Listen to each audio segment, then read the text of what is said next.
امریکی سینٹرل کمان کا صدر ٹرمپ کے اعلان کے مطابق آج شام سے ابن ہرمز کی ناکہ بندی شروع کرنے کا اعلان۔ پاکستانی وقت کے مطابق ابن ہرمز کی ناکہ بندی آج شام 7 بجے سے شروع ہوگی۔ سینٹ کام کے مطابق ناکہ بندی کا عارضی نفاذ جہازوں کی ایرانی پورٹس پر آمد و رفت پر ہوگا۔ ناکہ بندی کا نفاذ خلیج عرب اور خلیج عمان میں ایرانی پورٹ سے آنے جانے والے جہازوں پر ہوگا۔ دیگر ملکوں کے پورٹ سے جہازوں کی آمد و رفت کی ناکہ بندی نہیں ہوگی۔ کمرشل میرینز کو مزید معلومات ناکہ بندی شروع کرنے سے پہلے دی جائیں گی۔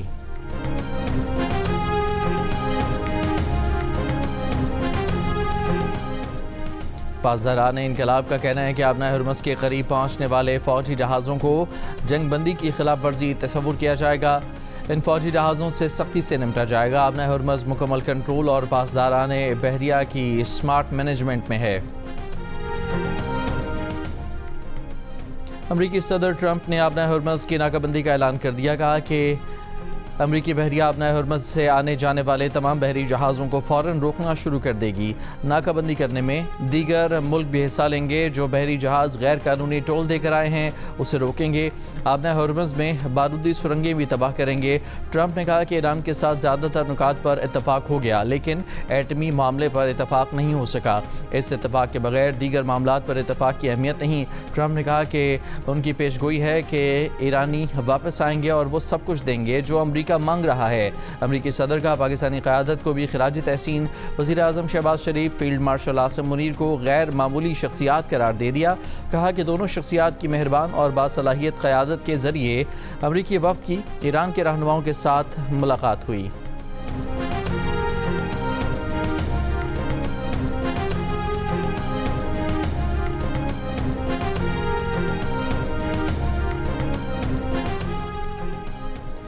نام نہاد ناکہ بندی کے بعد جلد ہی آپ $4 سے $5 والے پیٹرول کو یاد کیا کریں گے۔ ٹرمپ کے ہرمز ناکہ بندی بیان پر ایرانی پارلیمنٹ کے اسپیکر محمد باقر قالباف کا طنز۔ ٹرمپ کو خبردار کیا کہ ایران کے عزم کو دوبارہ آزمانے کی کوشش نہ کرو، کسی بھی غلطی کا پہلے سے بڑا سبق سکھائیں گے۔ یہ بھی کہا کہ امریکی سینٹرل کمان صدر ٹرمپ کی دھمکیاں ایرانی عوام پر اثر انداز نہیں ہوتی۔ اگر آپ جنگ کریں گے ہم بھی جنگ کریں گے، اگر آپ منطق کے ساتھ آگے آئیں گے تو ہم بھی منطق کے ساتھ بات کریں گے۔ ایرانی وفد نے کہا کہ ہم نے ایران کی نیک نیتی ظاہر کرنے کے لیے بہت اچھے اقدامات کیے۔ ان اقدامات کے نتیجے میں مذاکرات میں پیش رفت ہوئی۔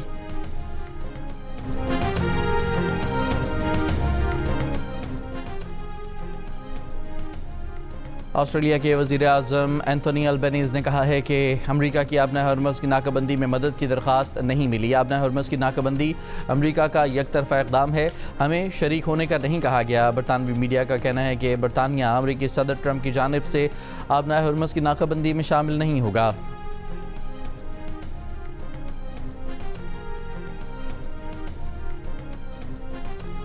امریکی اخبار کا دعویٰ ہے کہ مذاکرات میں ناکامی کے بعد ٹرمپ نے ایران پر محدود فضائی حملوں پر غور شروع کر دیا ہے۔ ٹرمپ اور ان کے مشیر ایران پر محدود حملے دوبارہ شروع کرنے کے امکان پر غور کر رہے ہیں۔ اقدام کو امن مذاکرات میں تعطل کو ختم کرنے کے طریقہ کار کے طور پر دیکھا جا رہا ہے۔ ایران امریکہ مذاکرات میں عدم پیش رفت، خام تیل قیمت 9% بڑھ گئی، برنٹ خام تیل 103 اور WTI $105 فی بیرل سے زائد میں فروخت۔ جاپان کے نکئی انڈیکس میں کاروبار کے آغاز میں 1.2% کی۔ امریکی سیکیورٹی تجزیہ کار اور امریکی بحریہ کے ریٹائرڈ ایڈمرل جیمز اسٹاروڈیز نے کہا ہے کہ امریکہ کی جانب سے ابن ہرمز کی ناکہ بندی معاشی دباؤ ڈالنے کی حکمت عملی ہے۔ یہ ایران پر اس کی تیل تنصیبات تباہ کیے بغیر اقتصادی دباؤ ڈالے گی، مگر یہ بڑا اور پیچیدہ اقدام ہے، آسان کام نہیں۔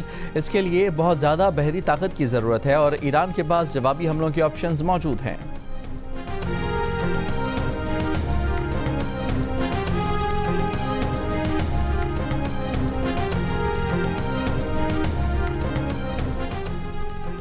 برطانوی وزیر اعظم کیئر سٹارمر کی فرانس کے صدر میکرون سے گفتگو۔ ڈاؤننگ اسٹریٹ کے مطابق برطانوی وزیر اعظم سٹارمر کا مستقل جنگ بندی پر زور، دونوں رہنماؤں کا جنگ بندی اور لبنان کو شامل کرنے پر اتفاق۔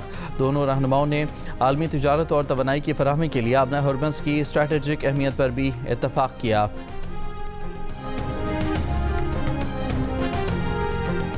ایرانی وزیر خارجہ عباس عراقچی نے کہا ہے کہ اسلام آباد مفاہمتی یادداشت سے کچھ ہی دور تھے۔ اس دوران حد سے بڑھے مطالبات، بدلتے موقف اور ناکہ بندی کا سامنا کرنا پڑا۔ ایران نے جنگ کے خاتمے کے لیے امریکہ کے ساتھ نیک نیتی کے ساتھ بات چیت کی۔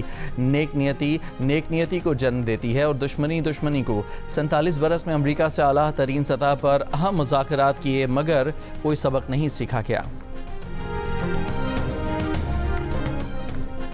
ایرانی صدر مسعود پزشکیان نے کہا ہے کہ ایران ایک متوازن اور منصفانہ معاہدے کے لیے تیار ہے، ایسا معاہدہ جو خطے میں پائیدار امن اور سلامتی کو یقینی بنائے۔ اگر امریکہ بین الاقوامی قانون کے فریم ورک میں واپس آ جائے تو کسی معاہدے تک پہنچنا زیادہ دور نہیں ہے۔ روسی صدر پوتن کی ایرانی صدر مسعود پزشکیان سے ٹیلی فون پر گفتگو۔ دونوں صدور نے اسلام آباد میں ایران امریکہ مذاکرات پر تبادلہ خیال کیا۔ روسی میڈیا کے مطابق پوتن نے کہا کہ روس مشرق وسطی تنازع میں مفاہمت کی اس سہولت کاری جاری رکھنے کے لیے تیار ہے۔ ایک اور بیان میں ایرانی صدر نے کہا کہ اگر امریکی حکومت اپنی مطلق العنانیت ترک کر دے اور ایرانی قوم کے حقوق کا احترام کرے تو یقینی طور پر کسی معاہدے تک پہنچنے کے راستے تلاش کیے جائیں گے۔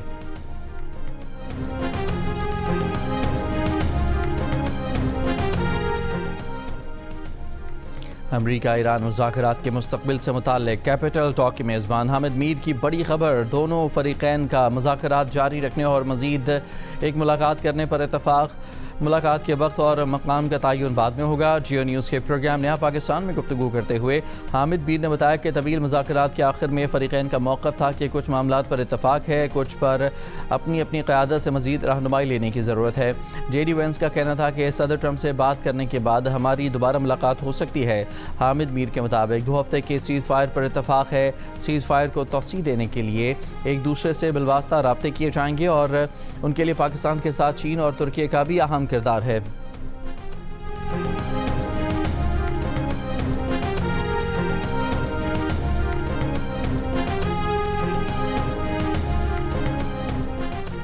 پاکستان میں ایرانی سفیر رضا امیری مقدم نے کہا ہے کہ اسلام آباد مذاکرات ایک واقعہ نہیں بلکہ ایک عمل ہے۔ اسلام آباد مذاکرات نے ایک سفارتی عمل کی بنیاد رکھی ہے۔ اگر باہمی اعتماد ارادہ مضبوط کیا جائے تو یہ عمل فریقین کے مفادات کے لیے پائیدار فریم ورک تشکیل دے سکتا ہے۔ دوست اور برادر ملک پاکستان کا مثبت کردار ادا کرنے پر شکریہ ادا کرتا ہوں۔ مذاکرات کے لیے نیک نیتی سے مثبت کردار پر وزیر اعظم پاکستان اور فیلڈ مارشل کا شکریہ۔ پاکستانی حکومت، فوج، پولیس اور سیکیورٹی اداروں کی انت تک کوششوں کے باعث مذاکرات کو سہولت فراہم کی گئی، فریقین کو یکساں سہولیات فراہم کی گئیں۔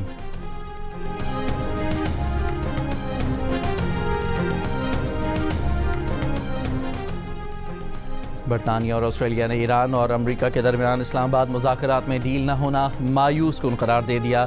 برطانوی وزیر صحت ویس اسٹریٹنگ نے برطانوی ٹی وی سے بات کرتے ہوئے کہا کہ اسلام آباد مذاکرات میں کوئی ڈیل نہ ہونے کا مطلب یہ نہیں کہ کوشش روک دی جائے۔ آسٹریلیا کی وزیر خارجہ پینی وانگ کا امریکہ اور ایران پر مذاکرات میں واپس آنے اور جنگ بندی برقرار رکھنے پر زور، کہا بحران کا جلد حل دیکھنا چاہتے ہیں۔ یورپی یونین کا مشرق وسطی جنگ کے حل کے لیے سفارتکاری کی شدید ضرورت پر زور۔ یورپی یونین خارجہ امور کے ترجمان نے پاکستان کی سفارتی کوششوں کو سراہا، کہا مشرق وسطی جنگ کے حل کے لیے سفارتکاری انتہائی ضروری ہے۔ عمان کا امریکہ ایران کے درمیان مزید مذاکرات اور جنگ بندی میں توسیع کا مطالبہ۔ عمانی وزیر خارجہ نے کہا کہ مطالبہ کرتے ہیں کہ جنگ بندی میں توسیع اور بات چیت جاری رکھی جائے۔ مذاکرات میں کامیابی کے لیے ہر کسی کو تکلیف دہ رعایتیں دینے کی ضرورت پڑ سکتی ہے۔ یہ رعایتیں جنگ میں ناکامی اور مشکلات کے مقابلے میں کچھ بھی نہیں۔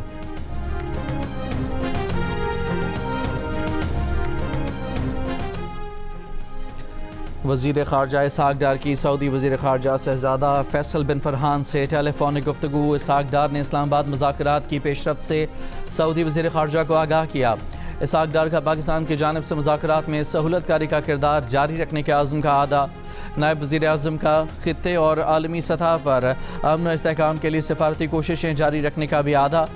اسحاق ڈار نے مصری وزیر خارجہ بدر عبدالعاطی سے بھی ٹیلی فونک رابطہ کیا، اسلام آباد مذاکرات اور پاکستان کی کوششوں سے آگاہ کیا۔ اسحاق ڈار کا خطے میں امن و استحکام کے لیے مسلسل مذاکرات اور سفارتکاری کی ضرورت کا اعادہ۔ اسحاق ڈار اور ترکی کے وزیر خارجہ کے درمیان بھی ٹیلی فونک رابطہ۔ ترک وزیر خارجہ نے ایران امریکہ مذاکرات میں سہولت کاری پر پاکستان کے کردار کو سراہا۔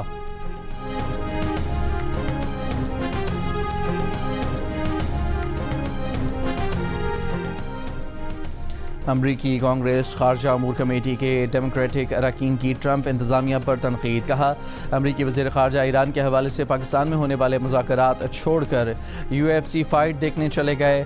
گیس کی قیمتیں بڑھ رہی ہیں, ہزاروں امریکی شہری خطرے میں ہیں. یہ غیر سنجیدہ قیادت اور اس کا غیر پیشہ ورانہ رویہ ہے. اراکین نے ایک ویڈیو بھی شیئر کی جس میں ٹرمپ لوگوں سے ہاتھ ملاتے نظر آتے ہیں.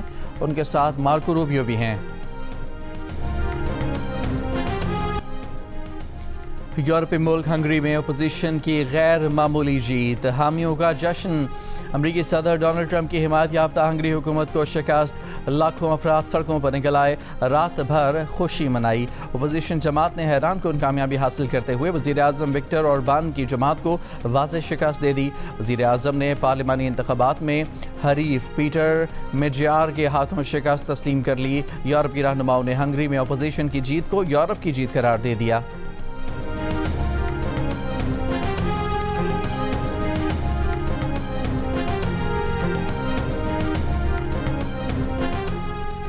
اسرائیل کے انتہائی دائیں بازو کے وزیر قومی سلامتی اتمار بن گویر کا درجنوں غیر قانونی آبادکاروں کے ہمراہ ایک بار پھر مسجد اقصی پر دھاوا. بن گویر اسرائیلی فورسز کی حفاظت میں الاقصی کمپاؤنڈ میں داخل ہوا. اسرائیلی آبادکار مغربی کنارے اور مشرقی بیت المقدس میں فلسطینیوں کی نجی زمینوں پر غیر قانونی طور پر رہ رہے ہیں. ایک ہفتے کے دوران یہ دوسرا واقعہ ہے.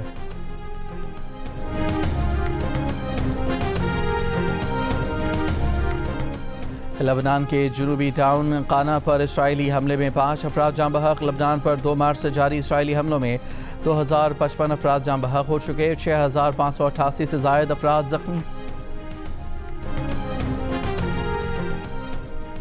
امریکہ میں پاکستان کے سفیر رضوان سعید شیخ نے کہا ہے کہ پاکستان کا انتخاب امریکہ ایران مذاکرات کے لیے سہولت کار کے طور پر کیا گیا. پاکستان اپنی مخلصانہ کوششیں جاری رکھے گا. ہارورڈ یونیورسٹی میں تقریب سے خطاب میں کہا کہ پاک امریکہ تعلقات مستقبل کی اہم ضرورت ہیں. دو طرفہ تعلقات میں معاشی تعاون کے فروغ پر توجہ باہمی طور پر سود مند ہے.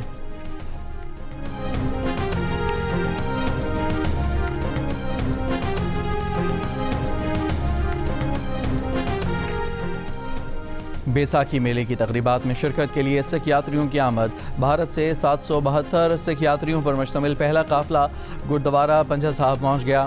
یاتریوں کو خصوصی بسوں کے ذریعے سخت سیکیورٹی میں حسن ابدال پہنچایا گیا. سکھ یاتریوں کو گلدستے پیش کیے گئے. 1200 سے زائد پولیس اہلکار گردوارے کی سیکیورٹی کے لیے تعینات ہیں.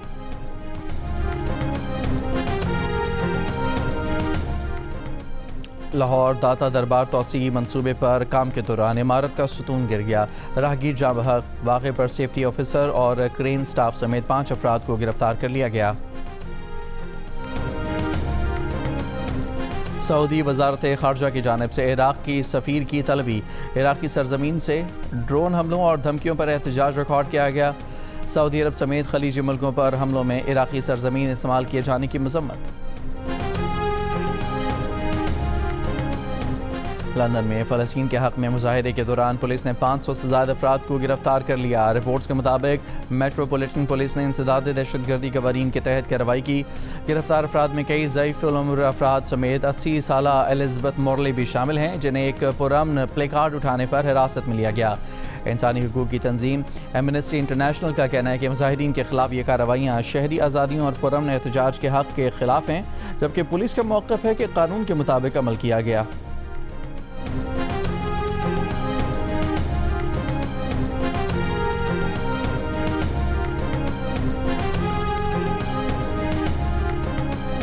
ایران جنگ. اسرائیل کو 11 ارب 50 کروڑ ڈالر سے زائد کی پڑ گئی. اسرائیلی وزارت خزانہ کے مطابق جنگ پر سرکاری بجٹ سے تقریباً 11.5 ارب امریکی ڈالر کے اخراجات برداشت کرنے پڑے ہیں. ایران کے ساتھ جنگ پر اب تک 11 ارب 52 کروڑ ڈالر کے سرکاری اخراجات آئے ہیں. ان میں 7 ارب 25 کروڑ ڈالر سے زائد دفاعی اخراجات ہیں. یہ ابتدائی تخمینہ ہے اور اس سے پہلے ہی 2026 کے بجٹ میں شامل کر لیا گیا ہے.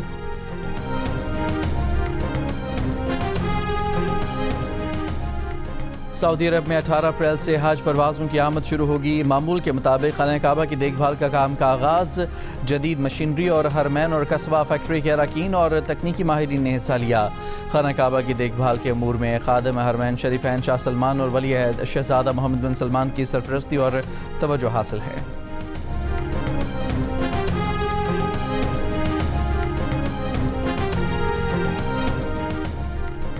ریاض ریجن میں منشیات کی اسمگلنگ کے 7 مجرموں کو سزائے موت دے دی گئی، سعودی وزارت داخلہ کا اعلان۔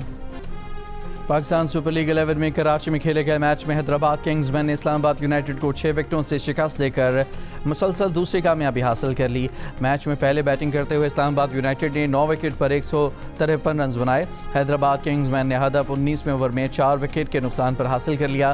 پلیئر آف دی میچ کپتان مارنس لبوشن نے 61 رنز کی ناقابل شکست اور ذمہ دارانہ اننگ کھیلی۔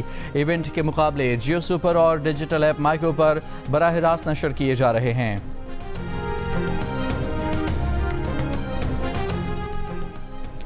نیشنل ویمن ٹی20 ٹورنامنٹ کے فائنل میں سٹارز نے انوینسبلز کو 52 رن سے ہرا دیا۔ فاتح ٹیم نے 9 وکٹ پر 156 رنز بنائے۔ کپتان طوبہ حسن 50 رنز کے ساتھ نمایاں رہیں۔ ہدف کے تعاقب میں انوینسبلز 104 رنز بنا کر آؤٹ۔ منیبہ علی نے سب سے زیادہ 27 رنز بنائے۔ طوبہ حسن اور عائشہ بلال کی 3 وکٹیں۔ فاتح ٹیم کو 15 لاکھ روپے اور رنر اپ کو 10 لاکھ روپے انعام دیا گیا۔ فائنل میچ جیو سپر سے براہ راست نشر کیا گیا۔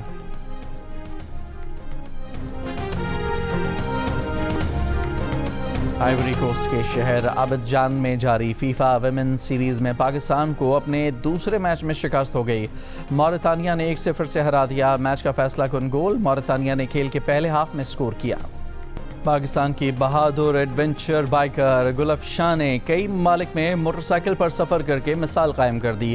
ان کا کہنا ہے کہ وہ دنیا بھر میں بائیک چلا کر خواتین کو بااختیار ہونے کا پیغام دینا چاہتی ہیں۔ اور برصغیر کی فلمی موسیقی میں سب سے زیادہ گیت گانے والی لیجنڈری گلوکارہ آشا بھوسلے چل بسیں۔